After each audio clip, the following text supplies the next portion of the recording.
Hi hello എല്ലാവർക്കും tips or happy ലൈഫിൻ്റെ പുതിയൊരു വീഡിയോയിലേക്ക് സ്വാഗതം. നമ്മുടെ ഇന്നത്തെ വീഡിയോയിൽ കൊളസ്ട്രോൾ കുറയ്ക്കാനായിട്ട് സഹായിക്കുന്ന ഒരു ഹെൽത്തി ആയിട്ടുള്ള അതേപോലെ തന്നെ ടേസ്റ്റി ആയിട്ടുള്ള ഒരു ഡ്രിങ്കാണ് നമ്മൾ പരിചയപ്പെടുത്തുന്നത്.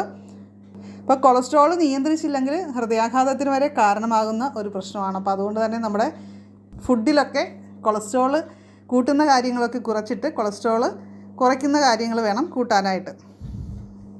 ഇത് പ്രത്യേകമായിട്ട് കൊളസ്ട്രോൾ ഉള്ളവരുടെ കാര്യമാണ് കേട്ടോ പറയുന്നത്. ശരീരഭാഗങ്ങളിൽ അമിതമായിട്ട് കൊഴുപ്പ് അടിഞ്ഞുകൂടി ആരോഗ്യത്തിന് ഭീഷണിയാകുന്ന അവസ്ഥയാണ് പൊതുവേ നമ്മൾ കൊളസ്ട്രോൾ എന്ന് വിശേഷിപ്പിക്കുന്നത്.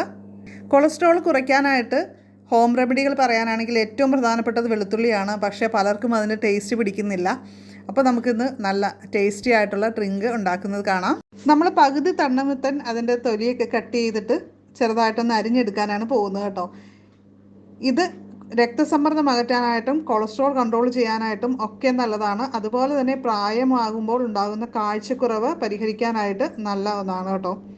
നമ്മുടെ ശരീരത്തിലെ സെൽ ഡാമേജുകളൊക്കെ തടയാനായിട്ടും നല്ലതാണ്. അതുപോലെ കൊളാജൻ കൂട്ടാനായിട്ട്, ചർമ്മത്തിൻ്റെ ശക്തിയും എനർജിയും ഒക്കെ കൂട്ടാനായിട്ട് നല്ലതാണ്. ചർമ്മം പ്രായമാകുന്ന പ്രവർത്തനം സ്ലോ ഡൗൺ ചെയ്യിക്കാനായിട്ട് ഹെൽപ്പ് ചെയ്യുന്ന ഒന്നാണ് ഈ ഒരു തണ്ണിമത്തൻ. അപ്പോൾ അരിഞ്ഞു വെച്ചിരിക്കുന്ന തണ്ണിമത്തൻ നമ്മൾ മിക്സിയുടെ ജാറിലേക്ക് ഇട്ട് കൊടുത്തിട്ടുണ്ട്. പിന്നെ അടുത്തായിട്ട് നമ്മൾ മധുരത്തിനായിട്ട് പഞ്ചസാര ഇവിടെ ചേർത്ത് കൊടുക്കുന്നുണ്ട്. അപ്പോൾ ഡയബറ്റിക് ഉള്ളവർ പഞ്ചസാര ഒഴിവാക്കുക കേട്ടോ. പിന്നെ അതുപോലെ തന്നെ ഒരു ടേസ്റ്റിനായിട്ട് ഒരു ചെറിയ അളവിൽ ഉപ്പ് ചേർത്ത് കൊടുക്കും. ഉപ്പ് കൂടി പോകരുത് കേട്ടോ. പിന്നെ അടുത്തായിട്ട് നമുക്ക് ചേർത്ത് കൊടുക്കേണ്ടത് വൈറ്റമിൻ സി റിച്ച് ആയിട്ടുള്ള നമ്മുടെ നാരങ്ങ നീരാണ്. അപ്പോൾ പകുതി നാരങ്ങയുടെ നീര് നമുക്ക് ഇതിലേക്ക് ചേർത്ത് കൊടുക്കാം. അപ്പോൾ ഇനി നമുക്കിത് മിക്സിയിൽ ഒന്ന് അടിച്ചെടുക്കുകയാണ് ചെയ്യേണ്ടത് കേട്ടോ. അപ്പോൾ ഇതിനിടയ്ക്കൊരു കാര്യം പറഞ്ഞോട്ടെ, നമ്മുടെ ചാനൽ ആദ്യമായിട്ട് കാണുന്നവരുണ്ടെങ്കിൽ ഒന്ന് സബ്സ്ക്രൈബ് ചെയ്തേക്കണേ. അതേപോലെ തന്നെ ബെല്ലൈക്കൺ ക്ലിക്ക് ചെയ്ത് ഓൾ എന്ന് സെലക്ട് ചെയ്ത് വയ്ക്കുക. ലൈക്ക് ചെയ്ത് നമ്മളെ സപ്പോർട്ട് ചെയ്യാനും മറക്കല്ലേ. അപ്പോൾ തണ്ണിമത്തൻ ജ്യൂസ് റെഡി ആയിട്ടുണ്ട്. നമ്മളിതിൻ്റെ കുരു ഒന്നും കളയാഞ്ഞതുകൊണ്ട് തന്നെ ഇതൊന്ന് അരിച്ച് വേണം എടുക്കാനായിട്ട്. BP ഹൈ ആയിട്ട് നിൽക്കുന്ന ആൾക്കാർ പതിവായിട്ട് ഈ ഒരു ജ്യൂസ് കുടിക്കുകയാണെങ്കിൽ നമ്മുടെ ആ ഒരു BP കൂടുന്ന അവസ്ഥ നമുക്ക് കൺട്രോൾ ചെയ്ത് കൊണ്ടുവരാനായിട്ട് തീർച്ചയായിട്ടും സാധിക്കും. അപ്പോൾ അതുപോലെ തന്നെ ഇടയ്ക്ക് ഒന്ന് ചെക്ക് ചെയ്ത് നോക്കുക. നമ്മളിത് കഴിച്ചു കഴിഞ്ഞാൽ കുറയുന്നുണ്ടോ, എങ്ങനെയുണ്ട് റിസൾട്ട് കാര്യങ്ങളെന്നൊക്കെ നോക്കുക.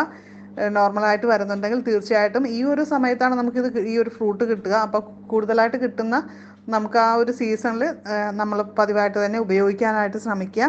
അപ്പോൾ അതുപോലെ തന്നെ ജ്യൂസായിട്ടൊക്കെ കഴിക്കാൻ ബുദ്ധിമുട്ടുള്ളവർക്ക്, ഉണ്ടാക്കിയൊക്കെ കഴിക്കാൻ മടിയുള്ള ആൾക്കാരാണെങ്കിൽ അങ്ങനെ ഇങ്ങനെ തന്നെ വേണമെന്ന് നിർബന്ധമില്ല. നമ്മൾ ഇടയ്ക്ക് സ്നാക്സായിട്ട് ഒക്കെ നമുക്ക് ഇടനേരങ്ങളിൽ മറ്റുള്ള കാര്യങ്ങൾ കഴിക്കുന്നതിന് പകരമായിട്ട് 3 തണ്ണിമത്തൻ്റെ പീസ് എടുത്തിട്ട് കഴിക്കുക. അത് അമിതവണ്ണവും പൊണ്ണത്തടിയും ഒക്കെ കുറയ്ക്കാനായിട്ട് നല്ലതാണ്. ഇത് നമുക്ക് ഓവറായിട്ട് വിശപ്പ് വരുമ്പോൾ നമ്മൾ ജങ്ക് ഫുഡ്സ് കഴിക്കും. അത് കൺട്രോൾ ചെയ്യാനായിട്ട്, വിശപ്പിനെ കൺട്രോൾ ചെയ്യാനായിട്ടും ഇത് സഹായിക്കും. പിന്നെ പ്രമേഹം, പൊണ്ണത്തടി, ഹൃദയ സംബന്ധമായ അസുഖങ്ങൾ, സ്ട്രെസ്സ് ഇതൊക്കെ കുറയ്ക്കാനായിട്ട് നല്ലതാണ്. ഇതിൻ്റെ സാധ്യതകൾ കുറയ്ക്കാനായിട്ട് നല്ലതാണ്. അപ്പോൾ അതുകൊണ്ട് തന്നെ എല്ലാവർക്കും തന്നെ കഴിക്കാൻ പറ്റിയിട്ടുള്ള ഒരു നല്ലൊരു ഡ്രിങ്കാണ് നമ്മളിന്ന് പരിചയപ്പെടുത്തിയിട്ടുള്ളത്.